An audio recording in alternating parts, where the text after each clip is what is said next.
you should be looking at different withdrawal strategies because everyone's different. You could have a retirement spending smile. Quite often people have a reduction in spending when they go into retirement. It's just that you're not paying FICA tax anymore. You don't have the work expense, don't have the kids expense.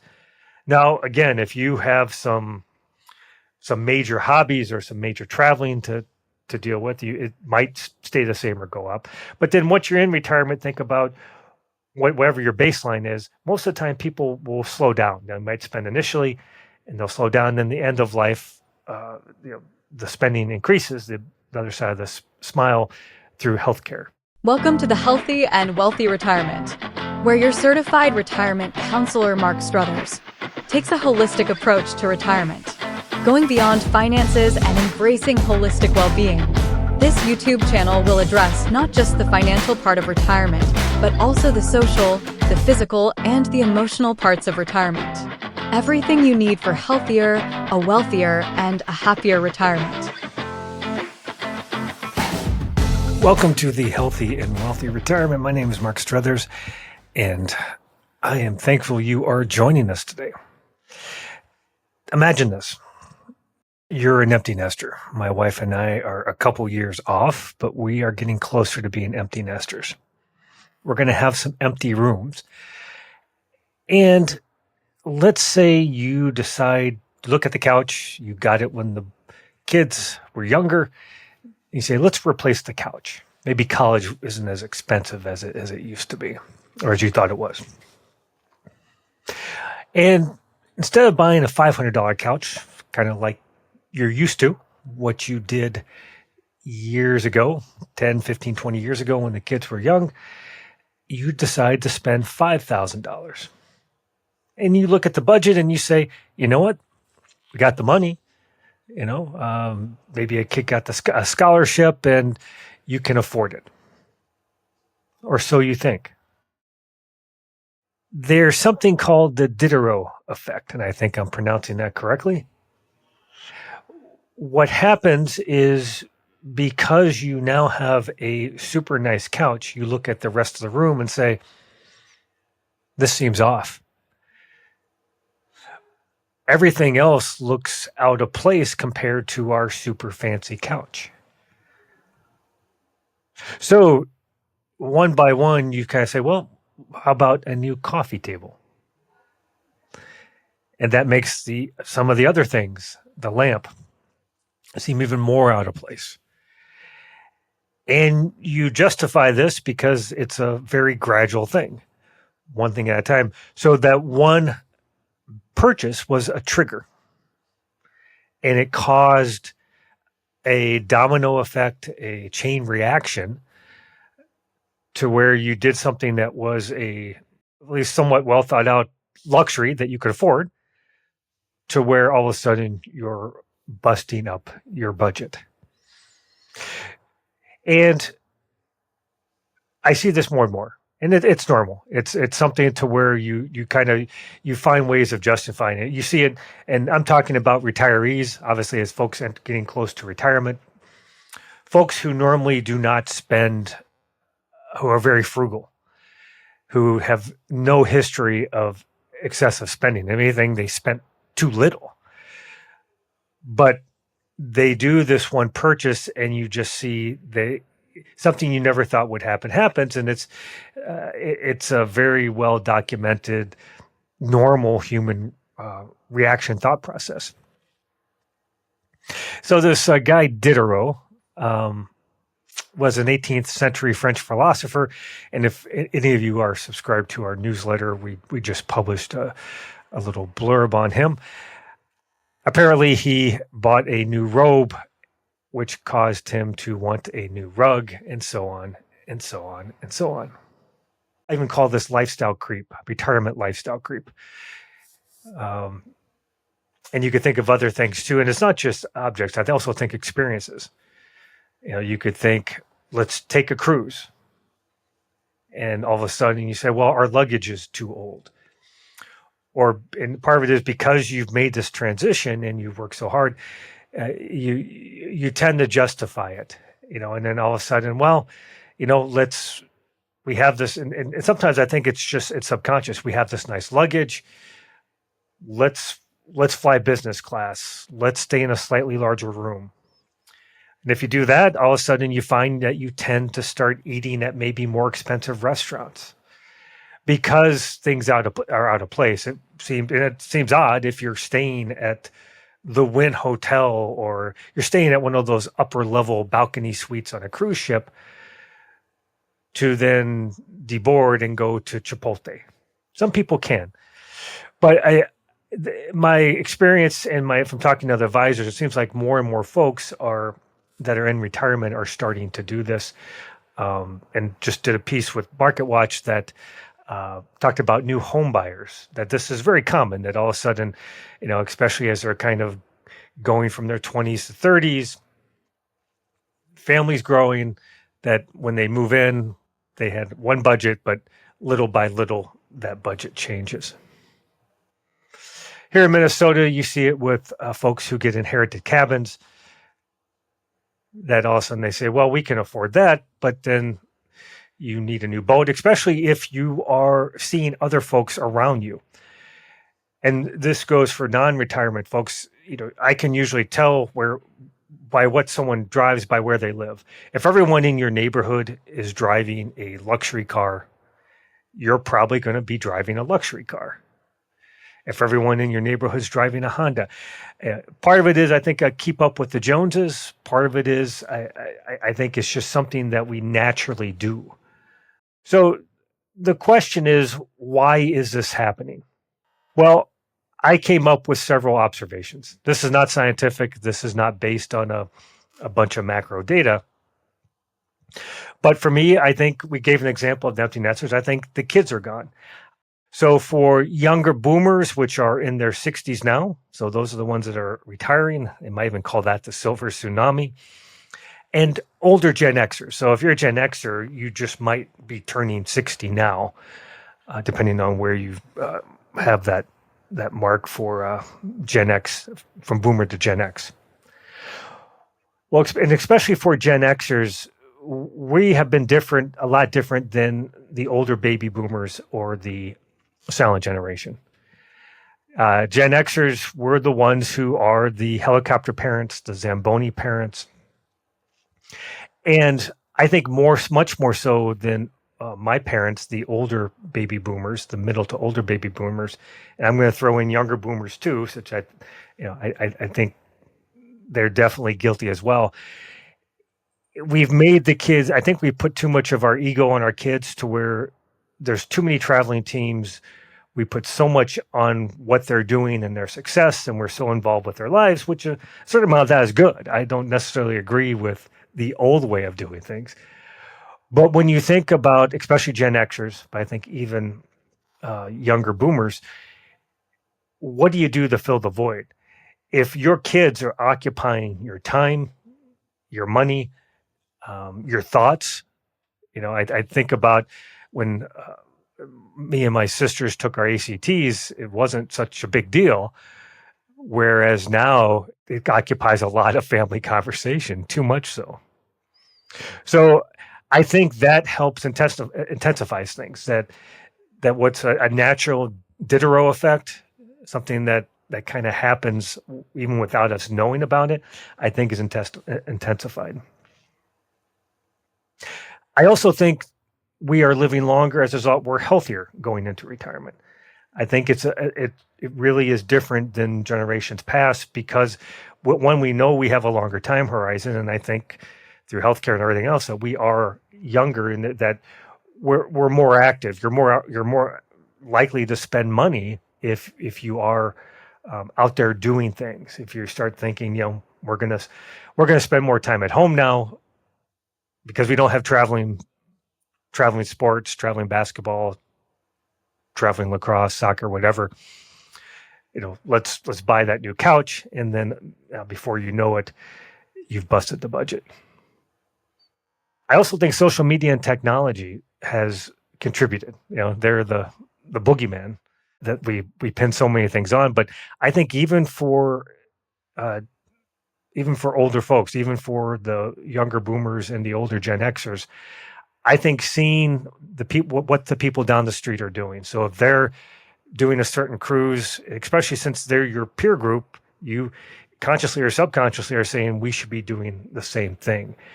I think even folks who won't admit it say, they like having those Instagram posts. Not everyone. Like I said, I don't think this is an epidemic, but I do see more and more that see some unusual purchases and certainly some contagion from that trigger of the purchase and then the Diderot effect. I also tend to think that part of it might be the work life has been a lot more stressful for those that are retiring now than previous generations. Especially the younger boomers. So the younger boomers were really kind of the transition folks that didn't have a pension. My folks had pensions. If you were a middle to older boomer, my folks had pension, or silent generation, they had pensions. So this was the first group that really didn't have it. I think you could throw some older Gen Xers in there, although to be frank, most Gen Xers kind of knew that there were no pensions. We weren't, maybe if you're an older Gen Xer, part of that transition, but definitely for younger boomers, they were part of that transition group. Also, they were the old way of where you had a job for life, where if you were loyal to a company. Both my grandfather and my father were pennymen, J.C. Pennymen. Now my father left in his 40s after 20 years, but my grandfather worked there his whole life.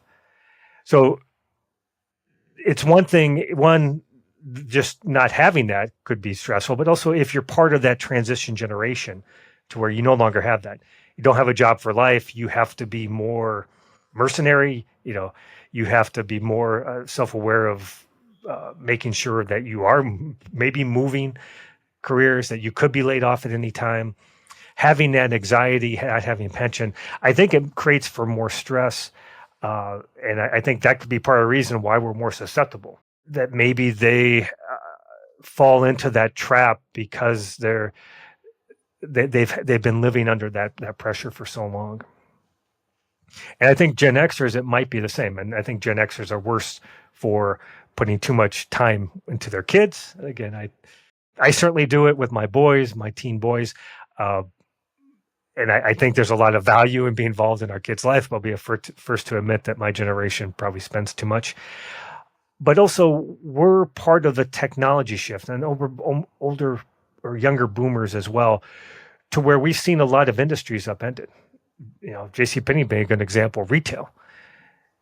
A lot of folks did the right thing just to have Amazon come in and the death of the malls, and to have all those pressures, I think has led to once they do get to retirement, to maybe being more susceptible. I just read an article about a lot of creatives, a lot of people in advertising who, again, very successful, did all the right things, but technology and AI is going to intensify that. That technology has either meant a lot lower pay, or they just can't do what they used to. And I will say, even the chartered financial analyst, the portfolio type manager type designation, the CFA, does not have the same value it did when I finished it 22 years ago. I'm sure some of you are saying, okay, Mark, enough with the analysis. What can we do? How do we solve this problem? So, avoiding the Diderot trap in your golden years, I have several good tools to do it. So one, watch the triggers and make mindful, joyful purchases. So before you make any non-essential purchase, I would say even essential, because you could have something essential that you might spend more. Discuss it as a couple. Also ask yourself, could this be a trigger? Be aware of, if you're aware of this behavior, of this lurking unconscious drive to spend a little bit more and a little bit more and a little bit more, you're more apt to catch yourself, or have one of you catch each other. And of course, ask yourself, does this truly enhance our lives? Do you truly need a $5,000 couch, or is a $500 couch just fine?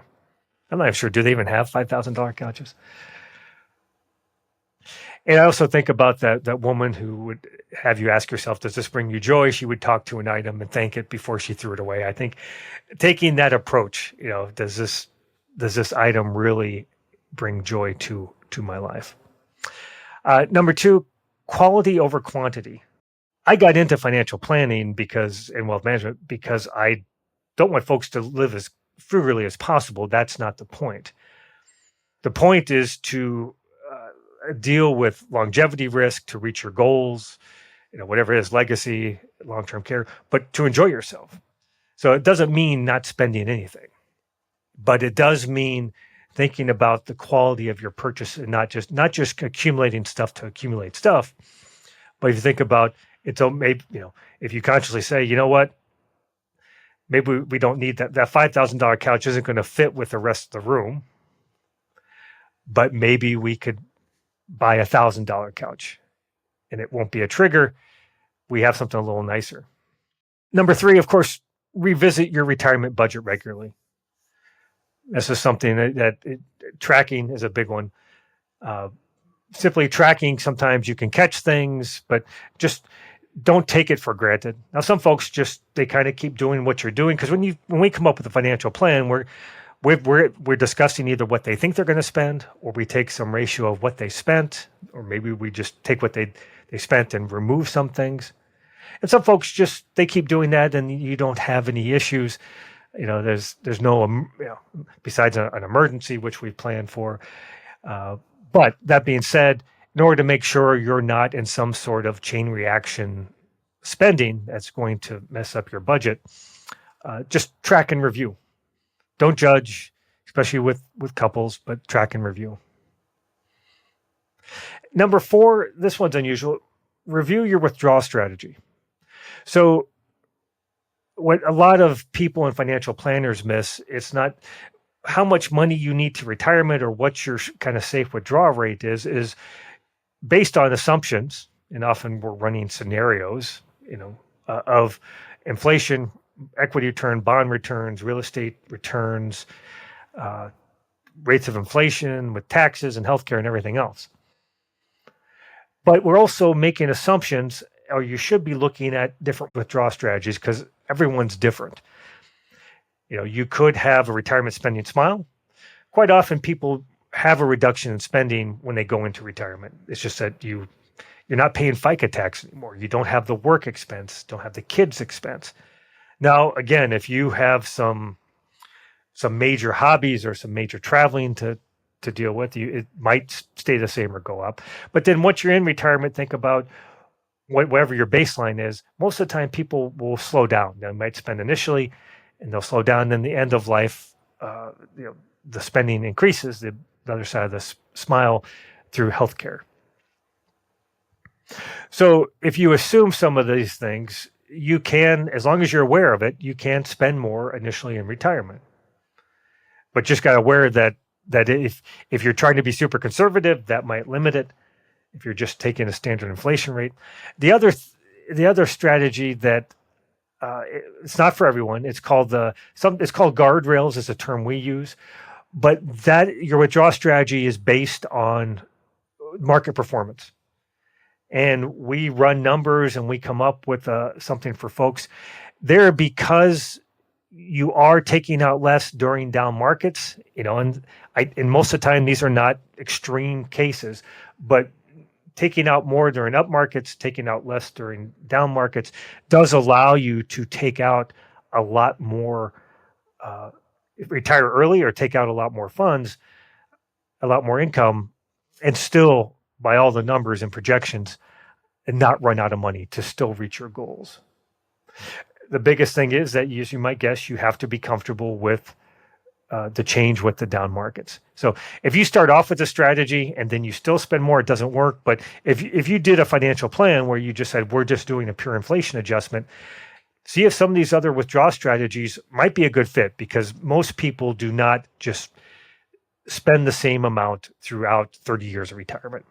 Even when we were kind of planning based on 15, they usually didn't. There's usually slowdown. And if you do have, because your income is really based on the market performance, that's what we're trying to factor in, is that we don't retire before a worst case sequence of returns.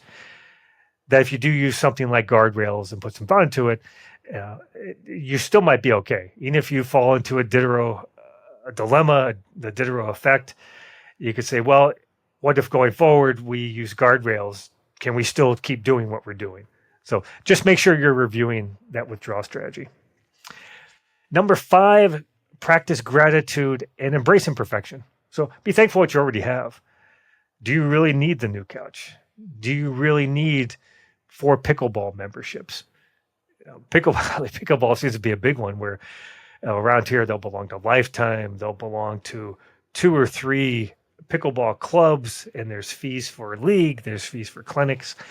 All of a sudden they, instead of that Target racket, they have like 5 $200 rackets. And as long as it's budgeted, if it brings you joy and it's an activity, it might be good. But you got to make sure you plan for it. Also, embrace imperfection. That room does not have to be perfect. That if you just go into these situations saying, I can have the boat up at the lake, who cares if my neighbor has a $100,000 super fancy pontoon with a wet bar and all the electronics, and it's like a floating party. Embrace imperfection. Be happy with that fishing boat. If it suits your needs. Because what you find a lot of times is that all of a sudden they spend money on the pontoon and it looks great out there. And especially for things like pontoons, they are a money pit. They depreciate fast.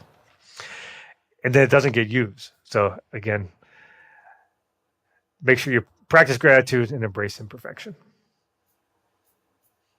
So you worked hard. You deserve to enjoy your golden years.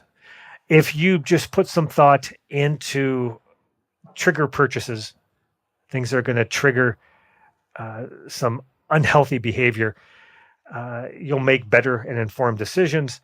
And if you do that, you're probably going to have a healthier, a wealthier, and a happier retirement. Don't forget to hit subscribe. Thank you. Thanks for tuning in. If you enjoyed this episode, make sure to hit subscribe, leave a review, and share with your friends. Share the love. Make sure they have a healthier, a wealthier, and a happier retirement as well. Also, don't forget to subscribe to our newsletter for free resources and check out our website and social media pages for exclusive content and updates. See you next time. Sona Financial, LLC, DBA Sona Wealth and Sona Wealth Advisors is a registered investment advisor with the state of Minnesota. All views, expressions, and opinions included in this communication are subject to change. This communication is not intended as an offer or solicitation to buy, hold, or sell any financial instrument or investment advisory services. Any information provided has been obtained from sources considered reliable, but we do not guarantee the accuracy or completeness of any description of securities, markets, or developments mentioned.